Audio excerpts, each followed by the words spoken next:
Supererogation, late Latin, supererogatio, payment beyond what is due or asked, from super, beyond, and eroger, to pay out, expend, is the performance of more than is asked for. The action of doing more than duty requires.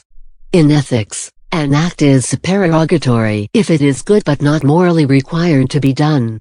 It refers to an act that is more than necessary, when another course of action, involving less, would still be an acceptable action. It differs from a duty, which is an act that would be wrong not to do, and from acts that are morally neutral. Supererogation may be considered as performing above and beyond a normative course of duty to further benefits and functionality. In the theology of the Roman Catholic Church, works of supererogation, also called acts of supererogation, are those performed beyond what God requires. For example, in 1 Corinthians 7, St. Paul says that while everyone is free to marry, it is better to refrain from marriage and remain celibate to better serve God. The Roman Catholic Church holds that the counsels of perfection are supererogatory acts, which specific Christians may engage in above their moral duties.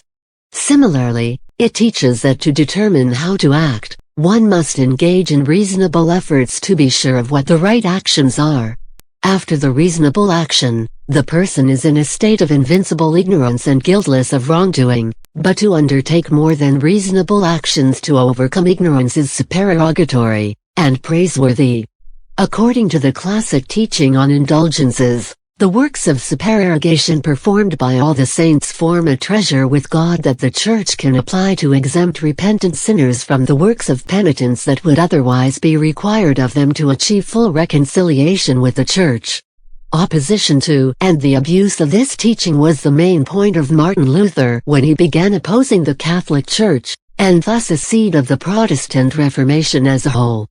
The Anglican Church denied the doctrine of supererogation in the 14th of the 39 Articles, which states that works of supererogation cannot be taught without arrogancy and impiety, for by them men to declare that they not only render unto God as much as they are bound to, but that they do more for his sake than of bounden duty is required, whereas Christ saith plainly, when ye have done all that are commanded to you, say, we are unprofitable servants. Many later Protestant movements followed suit, for example in the Methodist Articles of Religion.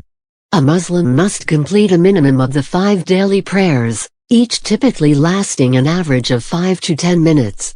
Supererogatory prayers beyond these are known as nafil prayers, and praying them are considered to bear additional reward. There are also several other supererogatory acts in Islam, such as fasting outside of the month of Ramadan, or giving tzedakah, charity, consisting of simple acts of kindness to financial assistance that is not obligatory.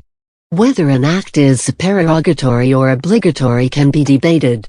In many schools of thought, donating money to charity is supererogatory. In other schools of thought that regard some level of charitable donation to be duty, such as with the tithe in Judaism, zakat in Islam, and similar standards in many Christian sects, only exceeding a certain level of donation, for example going above the common 2.5% of capital assets standard in zakat, would count as supererogatory. In criminal law, it may be observed that state prohibitions on killing, stealing, and so on derive from the state's duty to protect one's own citizens.